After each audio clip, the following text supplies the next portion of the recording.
Eh bien, écoutez, tout semble OK. Donc, je me présente, hein, je m'appelle Bruno Lejar, je suis responsable de l'équipe IA de Smart Testing.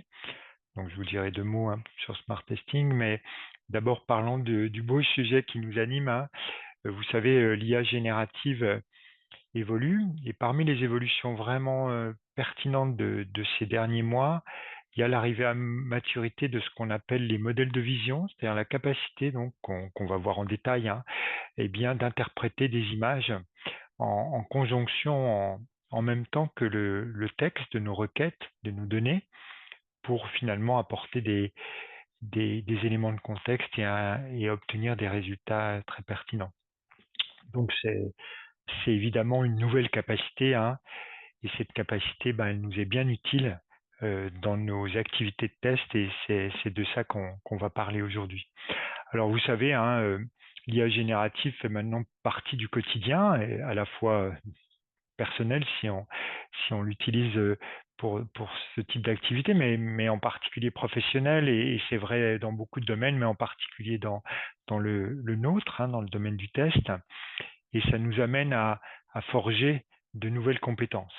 Et l'utilisation des modèles de vision, à la compréhension de ce que c'est et comment on les intègre finalement dans notre quotidien, fait partie des compétences qu'il me semble utile, voire nécessaire, hein, d'ailleurs, d'acquérir quand on travaille comme un professionnel du test.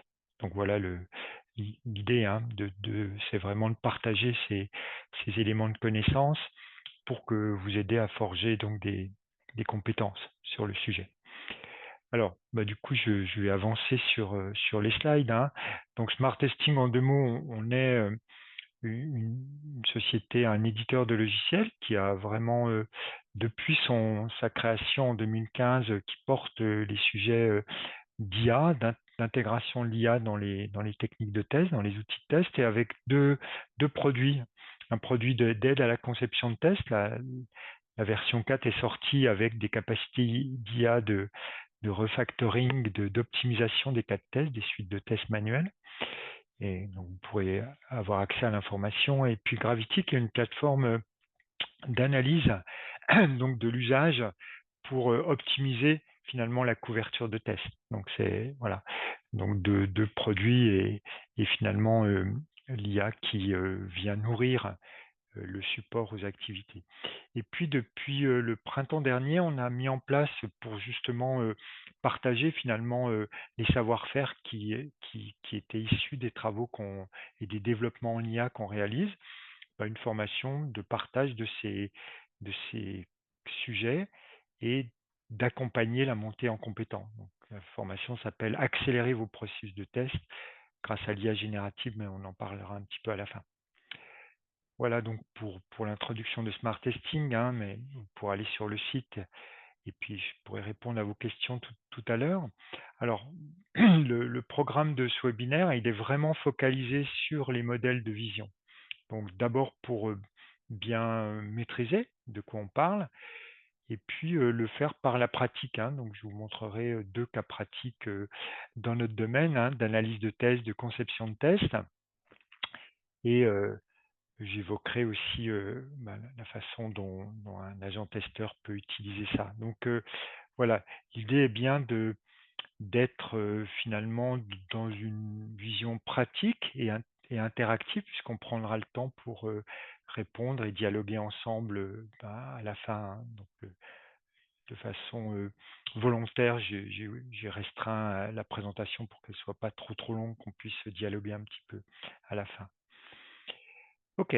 Alors, aussi pour vous dire que cet ensemble de compétences, hein, nécessaires dans le domaine des tests, il, il part de la bonne compréhension finalement de ce qu'on peut attendre de l'IA générative, de ses risques, mais aussi des techniques de prompting, donc de requêtage, et puis finalement de quel est le chemin pour l'intégrer dans nos pratiques. Et que ces éléments-là, on en a parlé dans plusieurs webinaires que vous pouvez retrouver, hein, sur l'espace YouTube de Smart Testing, mais aussi dans un e-book. Si vous ne l'avez pas encore regardé, voilà, il y a en presque 50 pages, ou en 50 pages, on fait le point un peu sur les connaissances actualisées dans l'IA générative vraiment pour les tests. Donc voilà, vous pourrez découvrir ça. Alors, rentrons dans finalement le sujet lui-même, hein. Donc, on parle de LLM, donc c'est un acronyme qui, si vous vous intéressez au sujet, qui commence à vous être familier, et puis si vous le découvrez, hein, eh bien que je vais vous expliquer. Donc, les LLM sont les modèles d'IA générative, qu'on appelle donc des grands modèles de langage, un large language model, qui sont entraînés sur des grandes bases de texte, sur des grandes bases textuelles. Alors qu'on parle de texte, bah, ça peut être dans notre cas évidemment des user stories, des cas de test, des rapports de test, mais c'est aussi du code, hein. Le code est textuel, donc des scripts et des rapports d'exécution de test. Donc tous ces éléments, ils vont forger finalement, parmi d'autres, hein, puisque évidemment les modèles d'apprentissage sont bien au-delà du test, mais des capacités de répondre à des requêtes, par exemple pour analyser une user story, pour analyser un rapport d'anomalie, pour générer un cas de test à partir de données spécifiques sur le projet et sur notre application. Donc ces capacités-là, eh bien, elles sont étendues dans une vision, dans une approche qu'on appelle multimodale. Donc le multimodal, c'est le fait que on va donc que les modèles sont entraînés non seulement sur du texte, mais aussi avec des images, mais aussi avec du son, de la vidéo, hein. Donc c'est pour ça qu'on parle de multimodalité. Nous, ce qui nous intéresse aujourd'hui, c'est ce couple entre les images que le modèle est capable d'interpréter, par exemple de situer les objets qui sont dessus, d'analyser le lien entre, y compris spatial, entre les objets. Tout ça, c'est l'analyse d'image, hein, qu'apporte le module de vision, et de combiner ça avec l'analyse du texte. Donc vous voyez, l'enrichissement est donc un enrichissement qui permet, dans notre cas, hein, puisqu'on s'intéresse à l'aspect textuel et l'aspect visuel, donc texte et image, de combiner donc les deux aspects, hein, le texte et les images. Alors on va voir concrètement, hein, comment l'utiliser, à quoi ça nous sert et comment ça enrichit finalement le contexte donné pour finalement avoir des résultats, ben, voilà, améliorés, on va dire. Euh, Alors, un point important, hein, il faut faire la différence entre un modèle de langage, donc un LLM, dans lequel a été intégrée donc cette capacité d'analyse d'image, hein, qu'on appelle le module de vision, et la génération d'images. Là, je ne vous parlerai pas de génération d'images. La génération d'images avec des générateurs comme DALL-E, d'OpenAI ou Midjourney, bon, il y en a tout un ensemble, c'est autre chose, hein, c'est d'autres techniques d'entraînement pour générer donc pixel par pixel des images. Ce n'est pas ce qui nous intéresse ici. Ce qui nous intéresse, c'est d'avoir ces images en entrée pour les exploiter dans le résultat qui sera un résultat textuel du code, des cas de test, etc. Hein, donc je tiens à bien faire la différence, hein, pour qu'il n'y ait pas de confusion. Ce qu'on appelle le module de vision, c'est l'interprétation des images en entrée. Alors, on va être assez concret, hein, rapidement, hein. Donc, utiliser donc cette IA générative avec le module de vision, c'est utiliser donc un moteur d'IA enrichi en lui passant en entrée donc une requête qui combine du texte et une capture d'écran et une maquette d'interface et par exemple, dans le cas d'une analyse de bug, une image de à quel moment le bug se produit, ou on peut penser aussi à un modèle de workflow, on peut penser aussi à, par exemple, une séquence d'informations, un state chart qui correspondrait à la synthèse des états du système. Tout cet ensemble graphique, visuel, va et peut contribuer en fonction de la tâche. Donc, vous voyez, c'est ça l'idée, hein. L'idée, c'est que je combine texte et image, évidemment dans un contexte précis pour une tâche précise. Et la disponibilité, aujourd'hui, hein, on peut dire que ces premiers, les modèles se sont enrichis avec cette capacité-là disons, au début de l'année 2024, réellement, avec assez rapidement des progrès dans leur capacité d'interprétation et dans la combinaison texte qui fait que maintenant c'est très puissant. Donc vous voyez, je vous ai mis une liste donc de ces modèles-là où on voit à la fois donc des modèles d'IA génératifs commerciaux, comme bien sûr GPT-4, Gemini de Google, voilà, mais aussi des modèles open source qui ont ces capacités-là, comme par exemple le modèle de Mistral qui s'appelle Pixtral, qui est sorti assez récemment en octobre. Mais voilà, pour vous dire qu'on n'est pas restreint aux modèles commerciaux, il y a aussi des modèles open source qui permettent de bénéficier de cette capacité d'analyse d'image. Alors, écoutez, on va commencer à être à rentrer finalement dans l'aspect pratique de la chose, hein. Et j'ai deux mises en pratique qu'on va partager, discuter et qui permettront de voir plus concrètement qu'est-ce qu'on peut en faire. Et derrière, on analysera finalement les bonnes pratiques d'usage.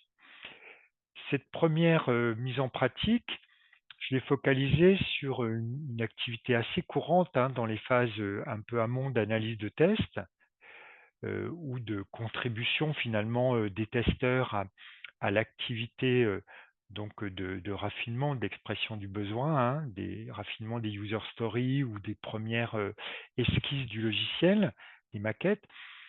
Là, on part finalement, l'input principal a été par le product manager ou le product owner d'un premier design de l'interface. Donc, typiquement avec un outil de maquettage de type balsamique ou autre. Et donc, vous voyez, on a ici donc une interface qui est épurée.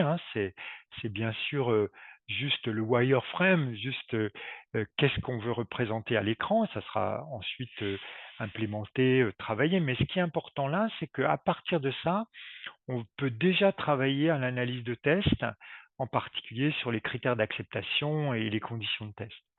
Et donc, on va pouvoir combiner donc les informations qui sont donc visuelles, celles qu'on trouve sur cette image qui correspond, comme vous le voyez, eh bien à la page de checkout sur un site de e-commerce. On a les différentes options avec les informations on est centré sur la livraison. Donc c'est la fenêtre qui permet de spécifier la livraison avec les options de livraison gratuite, payante, etc. Et puis les différentes caractéristiques.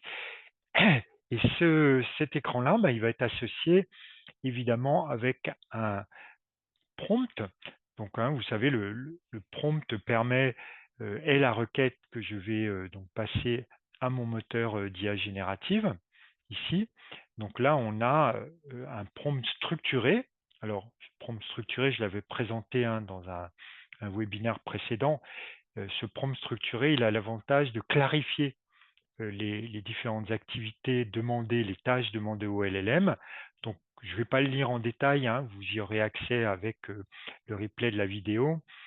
Mais basiquement, on commence par le contexte et finalement le périmètre de ce qu'on va demander à l'IA, qui tourne autour de la génération des critères d'acceptation, bien structurés, etc. On a un découpage, c'est très important ce découpage en tâches. Donc on va découper l'activité globale, la tâche globale en sous-tâches avec des consignes assez précises au LLM, mais aussi des consignes de vérification. Très important de lui demander de vérifier. Et puis ici, on a la donnée qui vient bien sûr, qui est reliée à l'image qu'on va passer.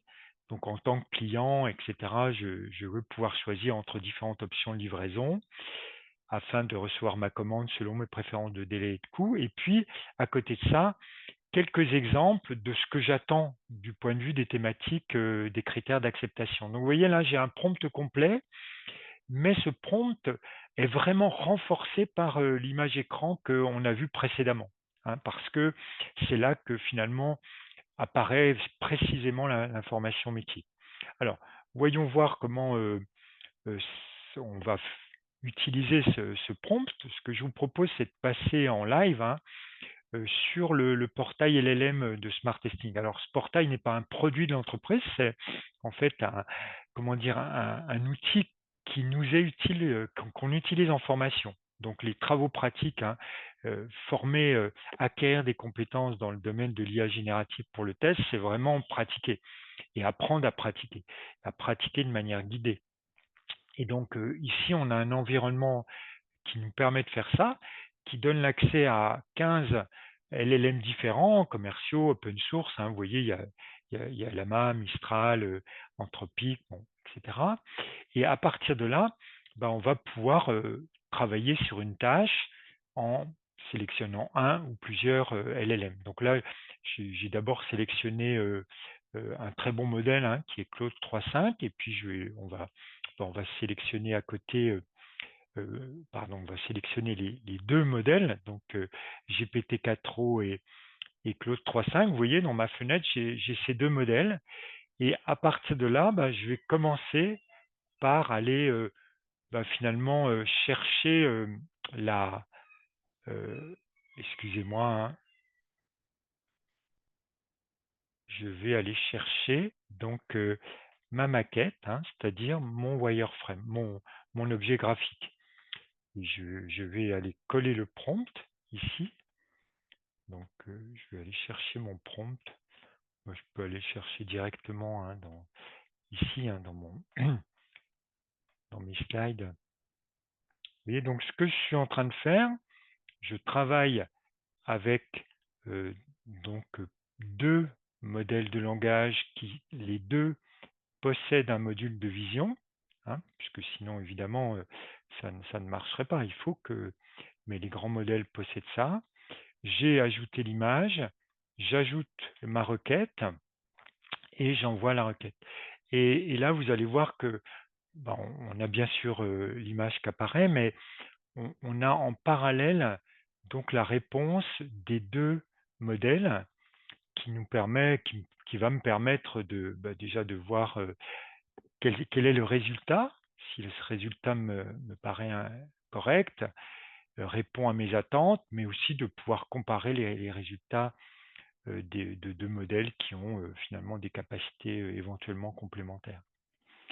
Donc, ce que je demandais à l'IA générative, c'est d'analyser l'image, ici, et à partir de l'image analysée, de me produire des critères d'acceptation, c'est-à-dire de définir finalement les caractéristiques testables qui sont observables en lien avec la user story et l'image écran de la maquette. Donc évidemment, un input qui va me permettre après de raisonner en termes de tests, de cas de test, de conditions de test d'abord, de cas de test, de données de test, etc. Et donc, il y a une analyse qui est faite par le modèle d'IA générative qui commence par expliciter zone par zone. On voit qu'on a là, alors, vous voyez, en parallèle, j'ai les deux modèles, donc je peux comparer. Ici, on a donc, côté GPT-4o, donc une explicitation des différentes options livraison qu'on va retrouver ici, avec peut-être de façon un peu mieux synthétisée côté 4o, puisque là, je vois bien les trois types avec les données. Après, ici, on a les mêmes informations, puisqu'il y a la même source d'information, mais de façon un peu plus découpée ici. J'ai ensuite les différentes, je dirais, compléments d'informations sur les délais, sur les restrictions. Donc derrière ici, sur la présence donc de la validation de ma commande, sur aussi les aspects réglementaires, donc qui me donne un ensemble d'informations, donc avec les types de delivery aussi par rapport à comment dire, au délai. Et donc vous voyez, je n'avais rien de tout ça dans ma user story. C'est bien le complément entre la user story et l'analyse de l'image qui fait que l'IA est capable finalement d'apporter cette précision. Donc le premier rôle qu'il faut noter de l'usage donc de l'image, ici d'une maquette, mais après on va voir des captures d'écran, c'est d'apporter du contexte précis. parce que l'IA générative, bien sûr, s'appuie sur des données d'apprentissage, mais là, il s'agit d'un contexte précis, d'une requête précise pour un projet précis. Eh bien, il faut donner des éléments de contexte du projet et finalement, une capture écran, c'est extrêmement facile. Alors, on ne va pas passer plus de temps, hein, bien sûr, on pourra analyser, mais vous verrez, il y aura une deuxième tâche. Hein, donc, je vous propose que je voulais commencer par illustrer ça, cette combinaison, hein, qui est donc la combinaison entre l'image que l'on avait là, hein, donc cette image de la maquette, et puis finalement la user story, la mise en correspondance, et puis le fait que le modèle va suivre les différentes étapes, qui sont celles que vous voyez à l'écran, à analyser, rédiger, etc. Alors, quel est finalement, hein, faire une première synthèse de ce qu'on peut attendre? Qu'est-ce qu'on peut attendre donc de ce module de vision? Il y a plusieurs aspects. Le premier, c'est finalement dans la précision. C'est-à-dire que une image vaut mieux qu'une figure, hein, vaut mieux que 100 longs discours. Hein, vous la connaissez celle-là. Et c'est vrai ici. C'est-à-dire que au lieu d'avoir à expliciter par texte qui va être plus ou moins bien compris par le LLM ou par un autre être humain, hein, d'ailleurs, eh bien, on va alimenter donc l'analyse par des éléments visuels qui sont disponibles et en lien réellement avec l'application. On va aussi, donc ça c'est la précision, très important la précision. Donc diminuer les ambiguïtés, assurer la précision. Et puis un point important, c'est qu'il y a des éléments d'information qui vont apparaître qu'on aurait peut-être émis, mais qui vont être distingués à partir donc de l'information visuelle, hein, capture d'écran ou autre objet d'information, hein, visuel.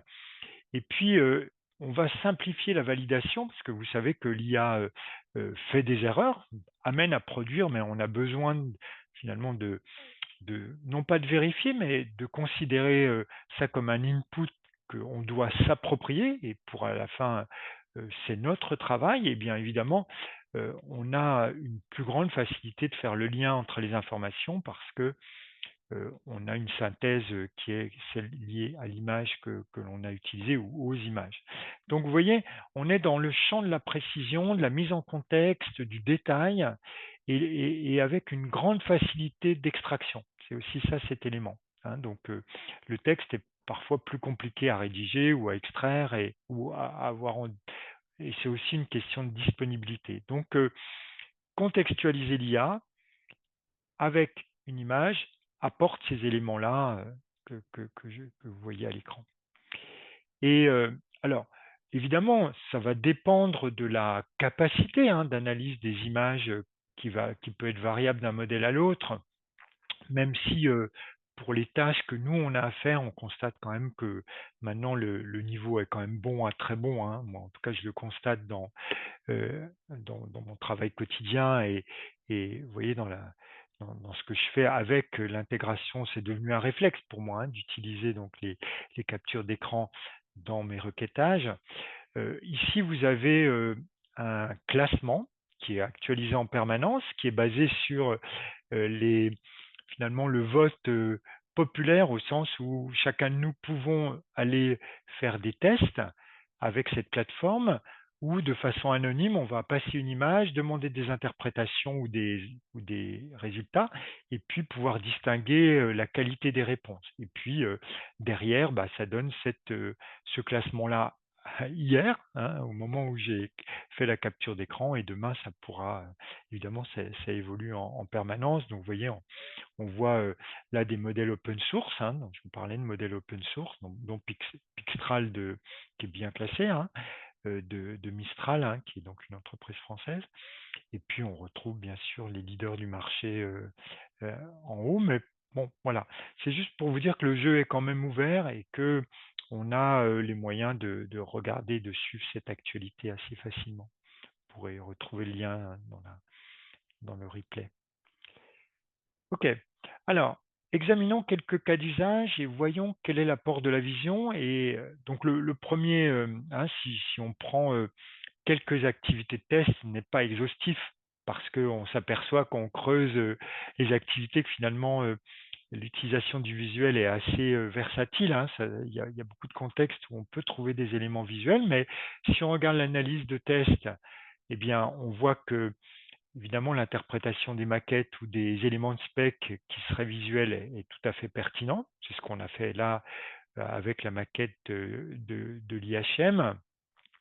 On va voir en conception de test que on a des opportunités avec des captures écran. Par exemple, si vous faites un test exploratoire d'un parcours nouveau qui vient d'être implémenté sur une version préliminaire, bah, vous pouvez aller chercher, et c'est ce que j'ai fait, hein, je vais vous le montrer dans l'exemple prochain, aller chercher les images écran de ce parcours et simplement les nourrir, alimenter le LLM pour qu'il l'exploite pour la création et la génération de tests.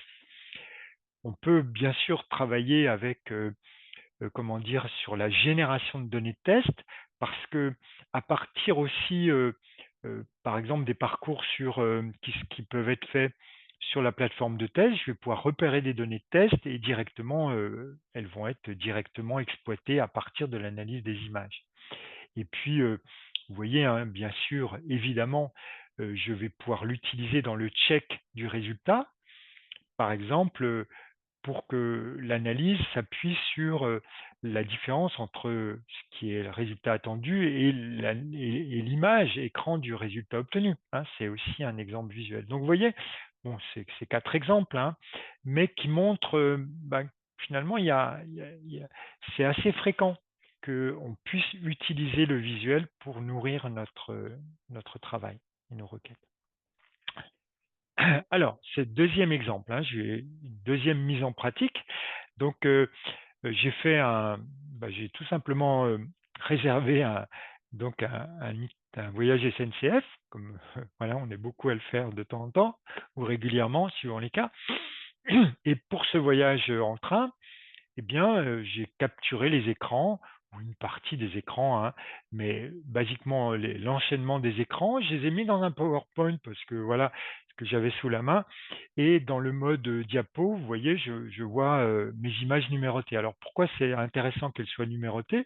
Ça, c'est la capture d'écran de ces 6 images. Bah, c'est vraiment intéressant parce que là, j'ai l'ordre qui est donné explicitement, ce qui fait que mon modèle de langage va pouvoir raisonner en combinant l'analyse des images écran et leur contextualisation du point de vue du parcours qui est réalisé.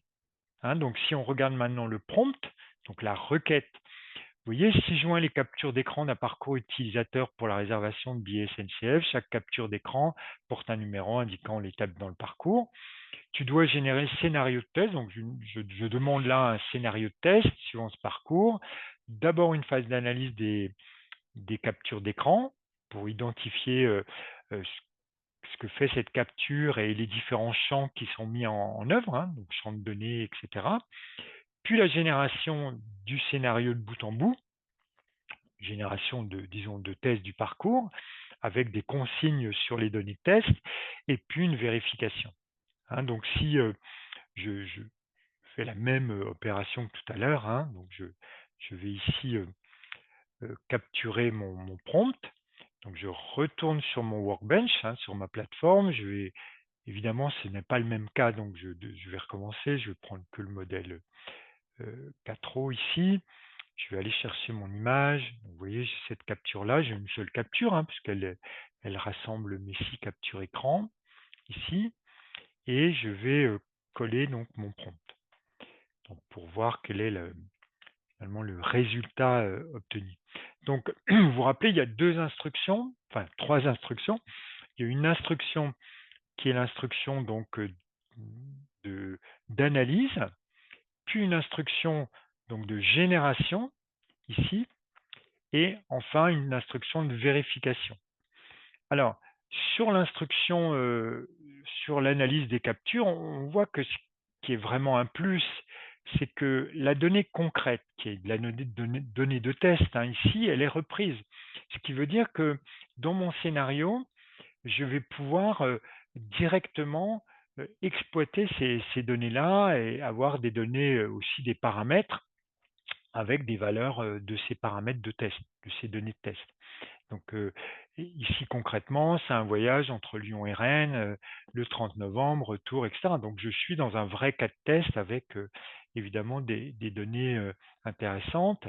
Ici, ben, on a les horaires de train. Je fais une sélection sur le moins cher qui est, enfin, sur un certain voyage, donc à 45 € en seconde classe, etc. Donc tout ça, il l'analyse très bien. Alors je vois que ici, sur le scénario de test détaillé, euh, il me reprend les différentes étapes, hein, donc il considère qu'il y a des étapes qui vont se suivre, avec la saisie ben, finalement écran par écran, hein, ça correspond à ça.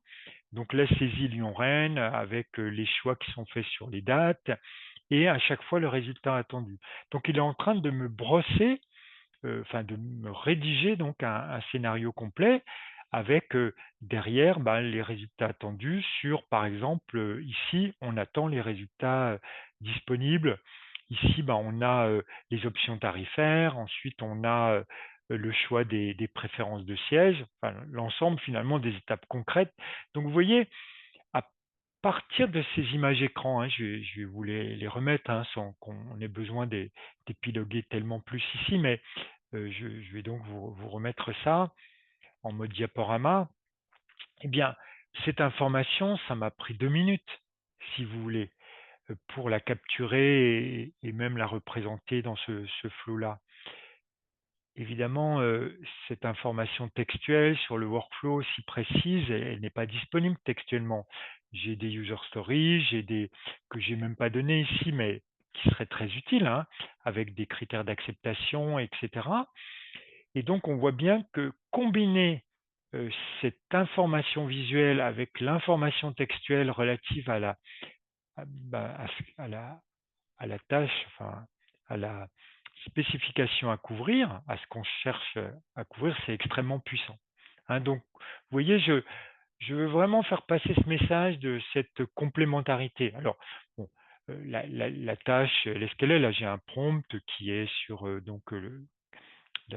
scénario de test sur le parcours utilisateur hein, du workflow, mais on peut imaginer différents types de tests. Ça peut être du test de user story, on pourrait aller sur des tests inter-systèmes si on avait parcouru plusieurs systèmes, hein, on peut l'imaginer aussi. Donc voilà, ça peut nourrir des tâches assez complexes qui vont s'en trouver facilitées. Alors, voilà, quelles sont finalement les bonnes pratiques à retenir hein? Je crois que la bonne pratique numéro un, c'est d'avoir ce réflexe d'exploiter simultanément informations textuelles et visuelles, le visuel venant renforcer le textuel ou même finalement, dans certains cas, c'est le visuel qui prime. Donc vous voyez, je vous ai mis des exemples. Hein. Ici, on a donc finalement quel est l'élément recherché, voulu, qu'est-ce qu'on cherche à faire, hein, donc exploiter simultanément les informations textuelles et visuelles. Et ici, des exemples de requêtes, des exemples d'instructions qui sont données et qui viennent, qui sont des exemples qui justement s'appuient sur cette simultanéité. Je ne vais pas tout vous lire, mais par exemple, identifier les incohérences entre la description textuelle et l'image, ben ça c'est intéressant pour relever par exemple des erreurs dans des critères d'acceptation. Vous voyez ici, établir le lien entre textuel et visuel, ça va nous aider par exemple à faire de la traçabilité. Hein. Est-ce que l'image contient à quel endroit faites la référence entre les éléments, les cas de test et puis les images écran ou par exemple des images d'anomalies pour faire le lien et faire le lien entre test et anomalie, hein, pour prendre cet exemple-là. Donc vous voyez, on va faciliter finalement une forme de traçabilité entre le lien. Et puis on peut même aller sur des choses assez plus précises sur la position. Par exemple, est-ce que les choses sont toujours au bon endroit attendu? Est-ce que la position relative? Voilà, hein, parce que le modèle de langage est capable de raisonner spatialement. Il sait comment, dans l'image, sont positionnés les uns par rapport aux autres. Donc vous voyez, c'est vraiment cette idée de combinaison textuelle-visuelle qui enrichit et amène, donc c'est voilà, une compétence à forger, une habitude à prendre et bien sûr aussi adapter ses prompts à ce contexte multimodal, texte et image. Voilà, alors évidemment, ça se situe dans un contexte, donc là, le contexte plus général, hein, qui est toujours très important à rappeler, qui est, qui est le fait qu'il faut maîtriser les risques d'évasion de données, hein, de cybersécurité, mais en particulier d'évasion de données. Et ça, c'est un sujet constant avec les LLM. Ici, ben, je vais pas, on n'aura pas le temps de détailler, hein, je regarde l'heure qu'il est, mais pour qu'on ait le temps pour les questions. Mais vous voyez, typiquement, il faut se couvrir, garantir que nos prompts, que nos images ne vont pas être utilisées à d'autres fins que les nôtres. Donc il y a plusieurs façons de faire ça, hein.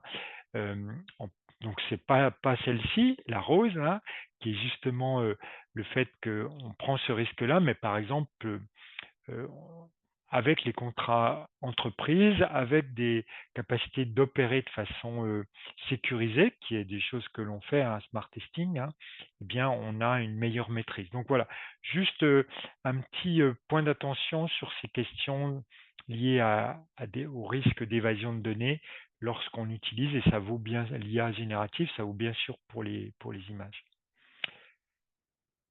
Là aussi, hein, je vais aller assez vite, mais c'est clair que je veux dire, c'est un processus.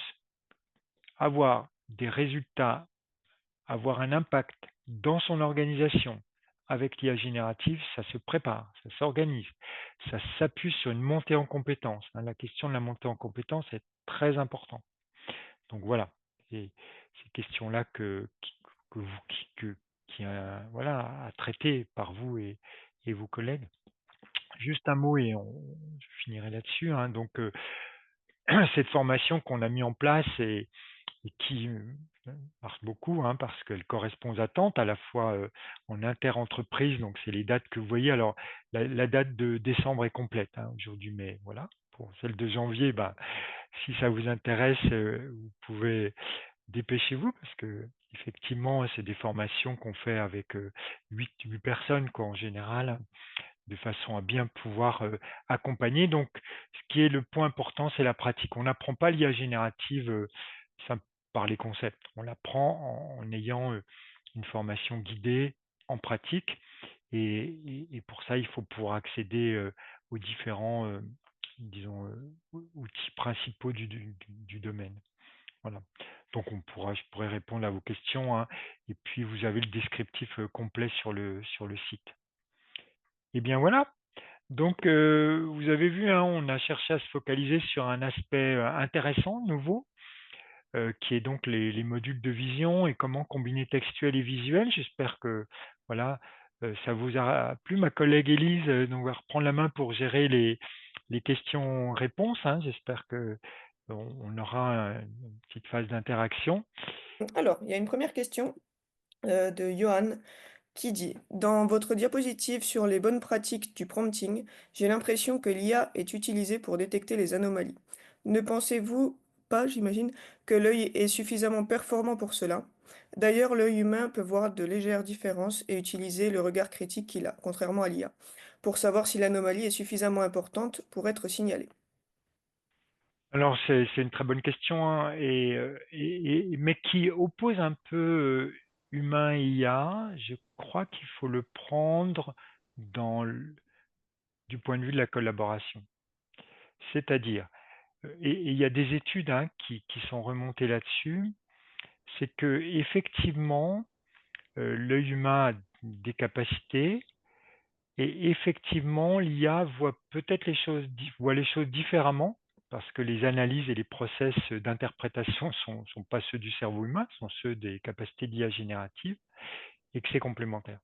Hein, il y a des études qui montrent, par exemple, qu'en termes de couverture du test, on obtient sur des sujets un peu classiques, mais avec des études précises, on obtient des niveaux de couverture assez proches entre l'humain et l'IA, mais pas les mêmes.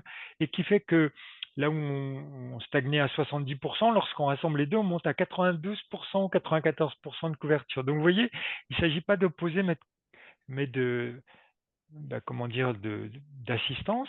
de complémentarité. Et puis à la fin de la journée, c'est l'humain qui doit être le chef. Voilà, c'est ça que je pense. Et donc, n'opposez pas l'IA, je crois. Essayez de trouver là où l'IA vous apporte quelque chose. Et puis à la fin de la journée, c'est vous qui avez raison. Je ne sais pas si Johan, ça a répondu. Mais voilà, complémentarité. Mmh. Oui. Alors, on a une autre question ici de Damien. Comment garantir les données des applications confidentielles en utilisant les LLM avec module de vision ou pas? Oui, alors en fait, clairement, c'est un sujet comment dire, essentiel, que les entreprises, d'ailleurs, la plupart des grands groupes ont commencé à gérer ça de façon contractuelle, hein, clairement.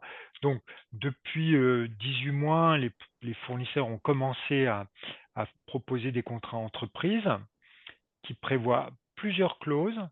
La clause de l'absence de réutilisation, la clause de cryptage des données, la clause d'authentification, et cet ensemble est aussi le respect de normes de cybersécurité qui fait que l'ensemble de ces contraintes-là, légales, contractuelles, donnent un certain niveau de garantie. Alors évidemment, on peut toujours se dire oui, mais s'il y a une attaque, etc. Donc c'est tout à fait vrai, hein, mais c'est vrai sur les serveurs de l'entreprise tout autant. Donc ce que je veux dire, c'est que ce que je vois, c'est que les offres, qu'elles soient celles d'Anthropic, de OpenAI, de Mistral, sont aujourd'hui suffisantes pour résoudre ce problème-là. C'est-à-dire, après, dans des cas que je connais aussi, hein, liés à, par exemple, au secret défense, à l'industrie de la défense, là, évidemment, il s'agit d'opérer déconnecté du réseau une IA générative, mais il faut là se donner les moyens de pouvoir exécuter des modèles open source.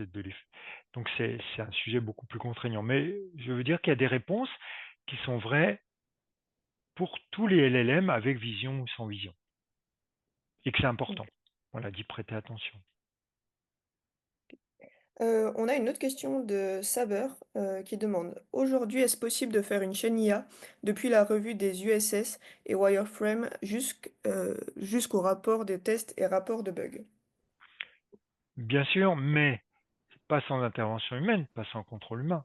C'est-à-dire que aujourd'hui, on a des capacités d'accélérer, d'augmenter la productivité avec les assistants et avec la nécessité impérative de contrôle humain de chacune des étapes. Et quand je dis contrôle, je veux dire contrôle et finalement reprise, c'est-à-dire que euh, on a gagné du temps, on a augmenté la complétude, on a augmenté peut-être aussi certains aspects qualitatifs, mais on a aussi repéré des erreurs et qu'on n'a juste pas conservées, hein, puisque ça ne nous intéresse pas les choses qui ne correspondent pas à nos attentes.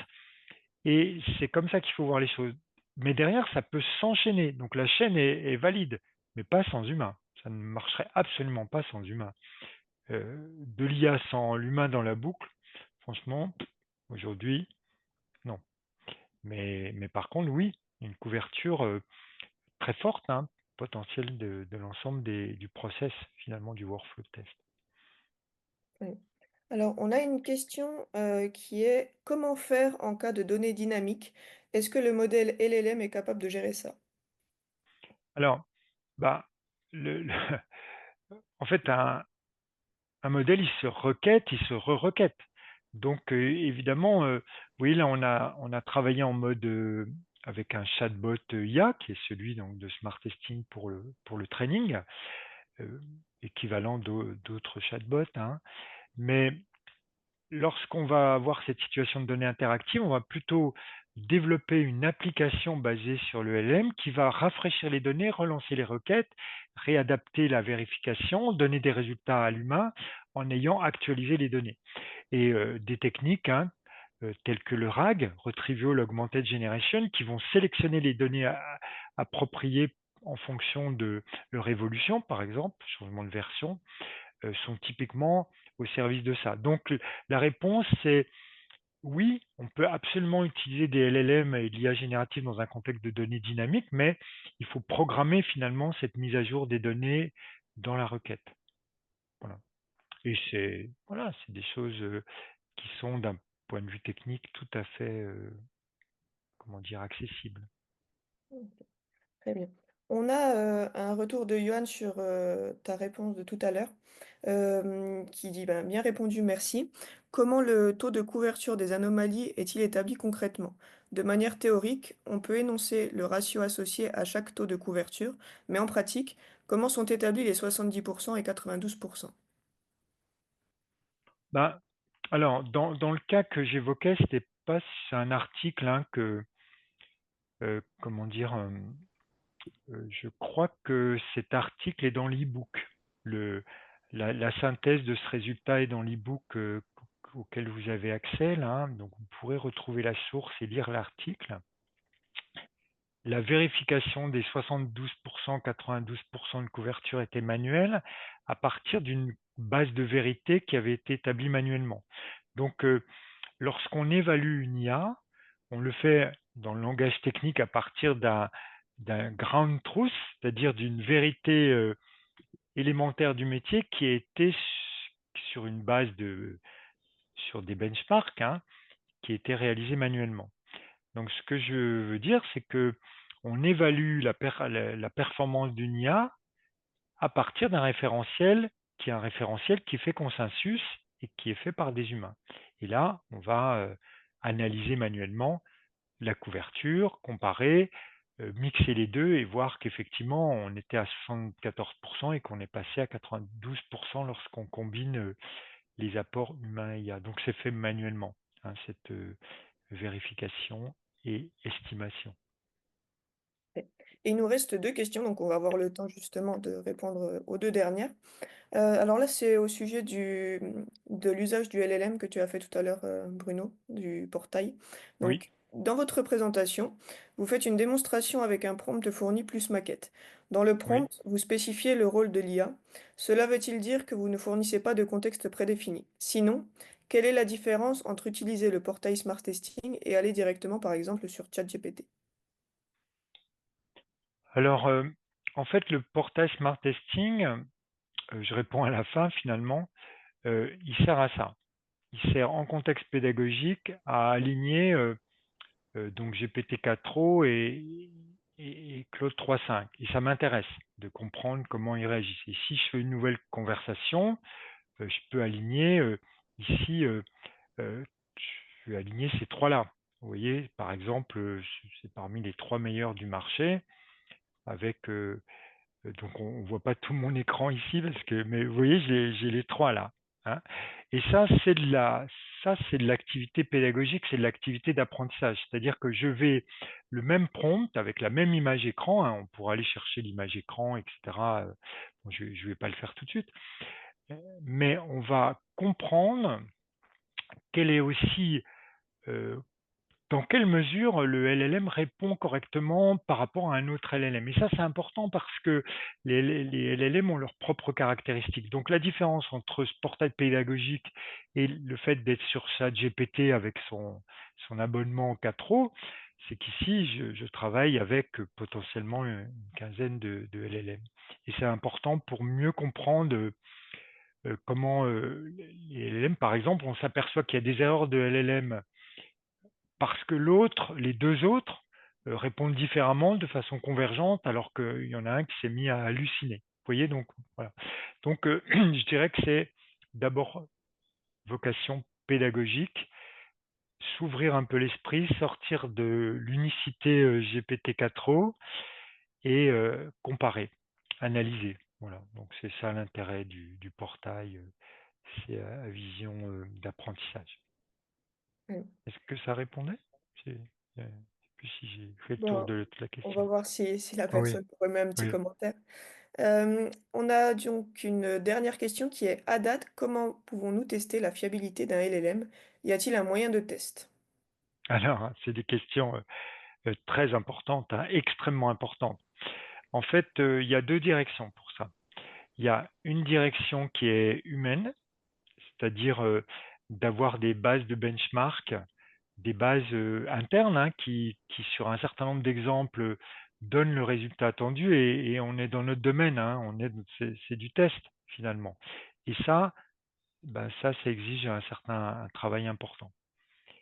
Mais alors, à partir de là, une fois qu'on a finalement une référence sur les attentes, on peut essayer de définir des critères qui peuvent être calculés automatiquement. Par exemple, des critères sur le nombre, le nombre de critères qui est défini ou le type.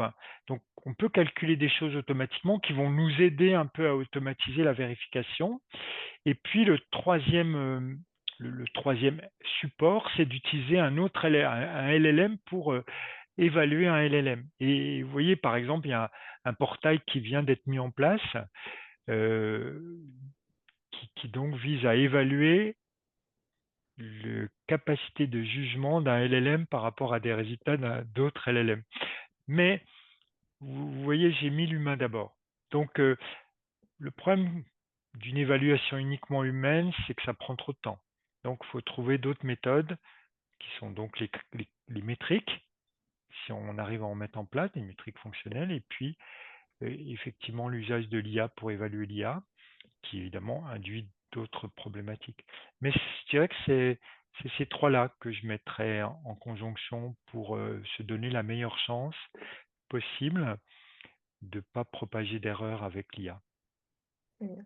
Et on a une dernière question. Bon, celle-ci, elle était bonus, on avait dit les 2 dernières, Mm. mais elle est quand même intéressante, donc on va la traiter. Est-ce qu'il existe une perte d'efficience connue des IA du fait de la traduction en français? Alors, oui, la réponse est totalement oui, pour une raison très claire, c'est qu'il y a beaucoup plus de sources de données en anglais qu'en français. Et c'est encore plus vrai si on prend la langue ouïghour, par exemple. Hein. Vous voyez qu'il y a peu de sources d'apprentissage. Donc, moins les corpus donc, sont importants du point de vue de l'apprentissage des modèles, de l'entraînement des modèles, et effectivement, moins les résultats. Mais ça va dépendre ensuite de la tâche, c'est-à-dire que sur des tâches assez, finalement, où il y a des sources de données, par exemple, produire du gherkin, que vous le fassiez en français ou en anglais, ça va bien marcher. Sur des tâches un peu plus spécifiques, où il y aura probablement plus de sources en anglais qu'en français, vous pouvez tenter de prompter en anglais. Voilà. Euh, Donc, un peu avoir cette réflexion sur se dire, bon, ok, est-ce que c'est quelque est-ce que c'est le sujet que je traite, il est très connu, peu connu, pas du tout connu? Et puis effectivement, s'il est très peu connu, plutôt aller sur l'anglais.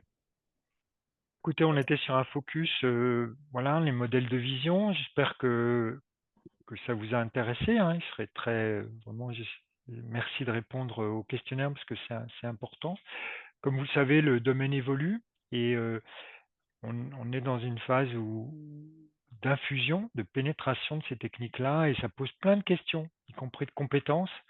Donc, on va continuer à réfléchir, à partager, à discuter pour qu'on comprenne, voilà, mieux tous ensemble comment peut maîtriser l'IA générative et ne pas la subir, parce que c'est ça le sujet. Hein. C'est d'en faire un outil utile pour les êtres humains que nous sommes, et c'est ce qu'on essaie de faire là. Donc, merci d'avoir été là.